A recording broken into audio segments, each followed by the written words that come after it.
খেয়াল রাখবেন, নেককার সন্তান এবং নেককার স্ত্রী, এ দুটোর জন্য আল্লাহর কাছে চাইতে হয়।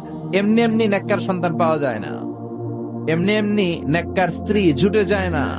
আল্লাহর কাছে দোয়া করতে হয়। ফাবাশশারনাহু বিগুলামিন হালিম। আল্লাহ বললেন, ইব্রাহিমের দোয়ার বরকতে আমি ইব্রাহিমের ঔরসে ইসমাইলকে দান করলাম। নেককার সন্তান না? কি নেককার সন্তান, কি ফ্যামিলি তাদের! আমাদেরটাও ফ্যামিলি, ওনাদেরটাও ফ্যামিলি। এই ফ্যামিলির হাত পা যেই জায়গায় লেগেছে ওই জায়গাটারে বরকতময় করে দিয়েছে কে? সাইয়েদনা ইব্রাহিম আলাইহিস সালামের পা লেগেছিল একটা পাথরের উপর। আল্লাহ বলেন, ওয়াত্তাখিযু মাকাম ইব্রাহিমা মুসাল্লা। তুমি ইব্রাহিমের দাঁড়ানোর জায়গাটারে মুসাল্লা বানিয়ে নাও। সুবহানাল্লাহ পড়েন।